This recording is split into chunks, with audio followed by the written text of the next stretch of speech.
Running মেশিনে যদি তেল না ওঠে বা তেল যদি সার্ভিস না করে কি করবেন? এই মেশিনে কিন্তু সেম সমস্যা, মেশিনে কিন্তু তেল ওঠে না। তেল কিন্তু অনেক ভিতরে মেশিনে কিন্তু ফুল তেল দেওয়া, কিন্তু তেল ওঠে না, কিন্তু তেল নিচে বাইশে পড়ে যায়। দেখেন, এদিকে আসেন, কাছে আসেন, মেশিন একটু চালাই দেখেন, মেশিনে তেল ওঠে না। এদিকে আনেন ক্যামেরাটা, এদিকে আনেন।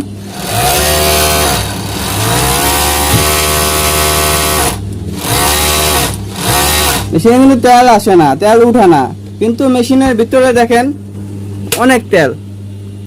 দেখেন মেশিনে কিন্তু তেল, অনেক তেল, চুপচুপ করছে তেলের ভিতরে অনেক তেল। এবং কি তেলের মিটার দেখেন, তেলের যে মিটারটা কিন্তু উপরে একদম হাই আছে, তেলের মিটারটা একদম উপরে, যে কাটা লম্বা কাটাটা দুইটা দাগের উপরে একদম হাই লেভেলে আছে। তো এত তেল থাকা বড় যদি তেল না আসে তাহলে কি করবেন?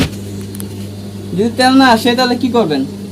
যদি দেখেন যে মেশিন একদম অতিরিক্ত তেল দেওয়া, তারপরে তেল আসে না বা তেল নিচে পড়ে যায়, মেশিনটা বন্ধ করবেন। বন্ধ করার পর ফার্স্ট আপনি সুতাটি কাটবেন। সুতাটি কাটার পরে মেশিনের বেলটা এবং মেশিনের চেইনটা খুলবেন।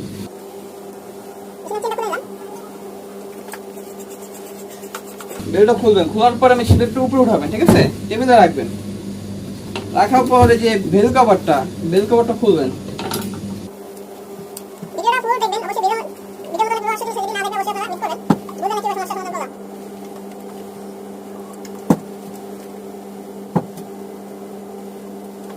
তো বেল কভারটা খুললাম এবং বেলটা খুলে ফেললাম। অবশ্যই স্ক্রুটা এক সাইডে রাখবেন। তারপরে আসলে যে এই কভারটা কিন্তু খুলতে হবে, প্লাস্টিক কভারটা।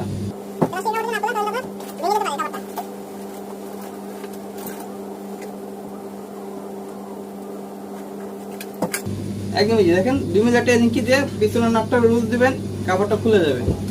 কভারটা খুলে নেবেন। খোলার পরে নিচে যে টাঙ্কিটা, অয়েল টাঙ্কিটা আপনার খুলতে হবে। তো অয়েল টাঙ্কি খোলার আগে আপনার যে মেশিনে যে অয়েলটা আছে, অয়েলটা ডাউন করতে হবে, মানে অয়েলটা বের করতে হবে। তো একটা বোতল নেবেন, বোতলের সাহায্যে যে নাটটা খুলে বোতলের তেলটি ঢেলে নেবেন। তো আমি নাটটা লুজ করে একটা বোতলের সাহায্যে তেলটা ঢেলে নিই। তেলটা আমি ডাউন করতেছি, দেখেন তেলটা কিন্তু বের করতেছি।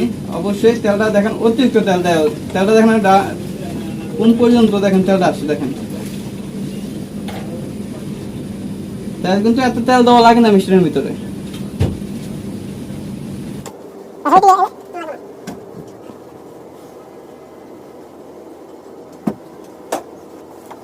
দেখেন ভাই, 1 বোতল তেল, যেখানে এই তেলটা দিয়ে আপনার 3টা মেশিনে ঢালতে পারবেন। এই যে তেল আছে 1 বোতলে, এখনো ট্যাঙ্কির ভিতরে তেল আছে, কিন্তু এখনো তেল আছে পুরো 1 বোতল তেল আছে।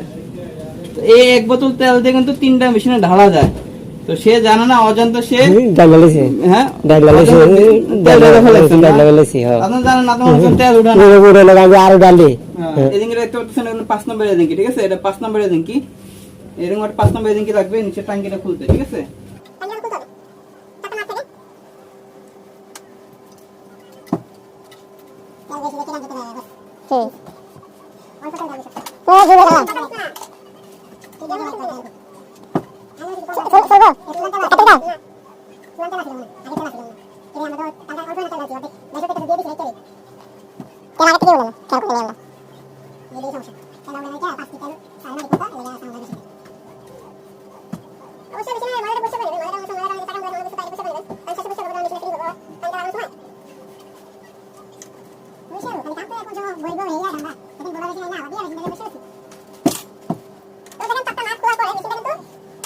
এই টাঙ্কি থেকে কিন্তু পুরো আলাদা হয়ে যাবে, দেখেন টাঙ্কি থেকে কিন্তু পুরো আলাদা হয়ে যাবে, ঠিক আছে?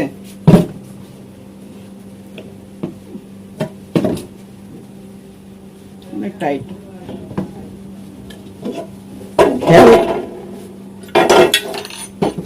টাঙ্কিটা দেখা, টাঙ্কিটা দেখতে পাচ্ছেন। টাঙ্কির মধ্যে দেখতে পাচ্ছেন এটা কি? ময়লা। এই ময়লার কারণে কিন্তু কি সমস্যাটা হয়েছে, একটু দেখেন। মেশিনটা আমি উঠাই। এই যে পাম্পটা, অয়েল পাম্পটা একটু কাছে আন। অয়েল পাম্পটা এটা জ্যাম হয়ে গেছে, দেখেন ময়লা দিয়ে পরে কিন্তু জ্যাম হয়ে গেছে। একটু দিকে ক্যামেরাটা এদিক করে, এদিকে, হ্যাঁ। এই যে ময়লা হয়ে যে পাম্পটা জ্যাম হয়ে গেছে, দেখেন শেষ কাম, কিন্তু শেষ আমার। বাস ময়লাটা সরা দিছি আমি। এখন আবার যে টাঙ্কিটা পরিষ্কার করবো, ঠিক আছে? টাঙ্কির উপর কর, এই টাঙ্কিটা পরিষ্কার করবো। পরিষ্কার করে আমি আবার লাগিয়ে দেবো। আর কিন্তু কোনো কাজ নাই, টাঙ্কিটা কিন্তু কাপড় দিয়ে পরিষ্কার করলে হবে। দেখেন টাঙ্কিটা কিন্তু এই যে টাঙ্কিটা দেখতে পাচ্ছেন, এই টাঙ্কিটা কিন্তু পরিষ্কার করে ফেলাইছে, ঠিক আছে। করার পরে যে পাম্পটা কিন্তু যে অয়েল পাম্পটা ভালো মতো দেখায়, এদিকে এদিকে এদিকে আনেন, এদিকে আনেন। হ্যাঁ, এই অয়েল পাম্পটা কিন্তু যেভাবে আছে, খালি ময়লাটা এই যে মোটা ময়লাটা আমি বের করে দিছি। তো আমি এখন টাঙ্কিটা লাগাবো একদম সোজা। যদি জানা থাকে তাহলে সোজা, না জানলে কিন্তু অনেক কঠিন। অবশ্যই ভিডিওটা যারা দেখতেছেন, ভিডিওটা দেখতেছেন, অবশ্যই ভিডিওটা লাইক করতে ভুলবেন না এবং চ্যানেলটা সাবস্ক্রাইব করতে ভুলবেন না। কারণ দেখেন একটা ভিডিও বানাতে কিন্তু অনেক মূল্যবান সময় ব্যয় হয়, আর অনেক সময় এইসব ভিডিও অনেকে দিতে চায় না, ঠিক আছে। তো আপনারা যদি একটা লাইক দেন, আপনার লাইকে কিন্তু আসলে কিন্তু আবার ভিডিও বানাতে একটা উৎসাহিত লাগবে, বা মন চাবে যে না আমি ভিডিও আরো কয়টা বানাই, আপনাদের মাঝে পেশ করি। তো অবশ্যই লাইক দিতে ভুলবেন না এবং চ্যানেলটা সাবস্ক্রাইব করতে ভুলবেন না। তো আমি যেভাবে খুঁজছিলাম সবগুলো সেম ভাবে লাগাবো। তো লাগিয়ে আমি মেশিনটা চালিয়ে দেখাবো, বা তেলটা কোন ঢালবেন সেটা আমি দেখাইতেছি। টাঙ্কিটা লাগিয়ে নিই। দেখেন এই কাভারটা কিন্তু লাগিয়ে দেখছি, কাভারটা কিন্তু লাগানোর সময় অবশ্যই একটা মাপ আছে এটার। তো আমি এটার সম্পর্কে আমার ভিডিও চ্যানেলে সেটা দেখে নিতে পারেন। তো আমি কাভারটা লাগিয়ে ফেলবো। আমার মেশিনে কিন্তু টাঙ্কিটা লাগানো হয়ে গেছে। কাভারটা লাগাবো এবং যে পিছনে যে বেল কাভারটা আছে এটা লাগাবো, মেশিনটা পিছনে পরিষ্কার করে নিব। তারপর আমি তেলটা ঢালার সময় দেখাবো তেল কোন পর্যন্ত ঢালতে হবে, বা তেলের মাপটা কোন পর্যন্ত রাখতে হবে আপনার। তো আমার সবকিছু লাগানো হয়ে গেছে, সবকিছু লাগানো কমপ্লিট। তো আমি মেশিনটা কিন্তু চালাবো। মেশিন কিন্তু এখনো তেল ঢালি নাই, দেখতে পাচ্ছি মেশিন কিন্তু তেল আমি কিন্তু এখন ঢালি নাই। তো ঢালা না কারণটা কি, অনেকে তেলের মাপটা জানেন না, কিরকম তেল ঢালা লাগবে, কিরকম পরিমাপ ঢালা লাগবে।